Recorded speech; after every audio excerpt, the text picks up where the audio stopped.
The White House now is pressing the FDA to officially approve that Pfizer vaccine and to do so by the end of the day to get things rolling. Yesterday, they got an approval from an advisory panel, but it still needs to clear one more hurdle before it is shipped and available to the public. And then once that vaccine arrives, hospitals certainly don't want to waste a single minute or a single dose. So to make sure they're ready, some are already practicing. They're trying to see how quickly can they vaccinate thousands of people. IU Health found they did have a problem with its clinic that they have set up, and the site coordinator says if they hadn't found this and if they hadn't fixed it, it would have created chaos when it opened. Rich Van Wyk has more. This is a dress rehearsal, a dry run for the clinic IU Health created to vaccinate hundreds of healthcare workers beginning next week. We found out what works and what doesn't work. Site coordinator Mary Kay Foster. What did you prevent from happening? Chaos. Basically just chaos. The computer software created to track each dose of the COVID-19 vaccine and the person receiving it, Foster says, was clunky. Patients they thought would be able to check themselves in will actually need the help of a clinic worker. The checkout process is also more complicated than expected. In addition to watching over patients for adverse side effects. Hey, you got to come back in 21 days to get your vaccine. Come on up to this computer. Let's get you registered for that. IU Health is one of 5 so-called pre-positioning hospitals across the state. They are the first to get the vaccine and vaccinate healthcare workers. Anything that goes right or possibly wrong here will be a lesson for other hospitals to learn from. State health officials attended the dry run. They will then take the information they've gleaned from our dry run today, and they'll share those experiences. Hey, Paoli, when you get ready to set up your clinic, think about A, B, and C. Here, additional workers have already been assigned to speed up the check-in and check-out process. Our goal is to get everybody in and out from door to exiting the building within 25 minutes. That sounds ambitious.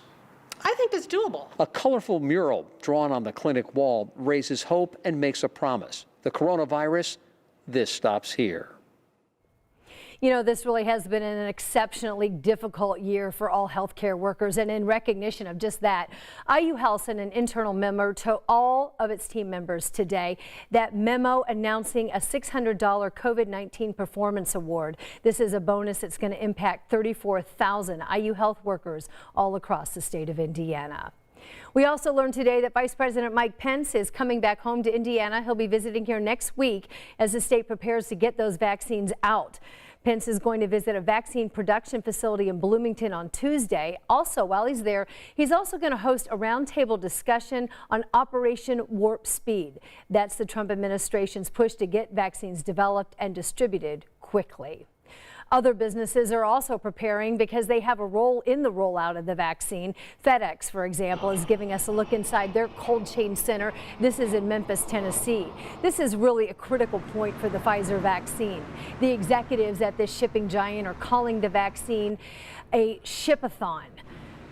FedEx and UPS are also working with Federal Aviation Administration to alert the agency to planes that are carrying the medicine so they can get priority for takeoff and landings. And major retailer Walmart and Sam's Club also going to be helping get the vaccine out to people. More than 5,000 of their pharmacies are preparing to make sure they have enough freezer and dry ice to store the vaccine to make sure that it's at the correct and safe temperature. And while the vaccine is going to be free to everyone, the companies making it are set to make a record-breaking sales in the months ahead. Wall Street analysts project that Pfizer and Moderna will make $32 billion in vaccine revenue next year alone. The companies will also likely profit from a boost in public goodwill for helping end the pandemic. And, we all have been talking about this vaccine. It certainly can't come soon enough. And just today, we learned that the numbers in the state continue to go up. More than 7,300 new cases were confirmed in Indiana. Another 71 Hoosiers died. More than 3,200 people right now are in the hospital with a COVID-19 diagnosis. Only 21% of ICU beds are available across the state of Indiana. However, we do have a glimmer of hope. When you look at this chart here, a little bit of progress. This shows the state's positivity rate. It went slightly down. It's now 13.7%. Remember, the overall goal is to be under 5%. And of course, we have a ways to go until we get there. there. But despite the high positivity rate yesterday, the Marion County Health Department says that students can return to school sooner than expected, even with a target date now of January 4th. Despite that guidance, not all districts are falling in line. Just today, Lawrence Township says they're going to keep their students home with virtual learning and do that at least until the 19th of January. And that's the very same date that IPS told us yesterday that they plan to return to in-person learning. Hard to believe, but today is the day marking the one-year anniversary since China first reported the first coronavirus case that was in Wuhan. Since then, exponential growth. More than 69.5 million people have tested positive for the virus.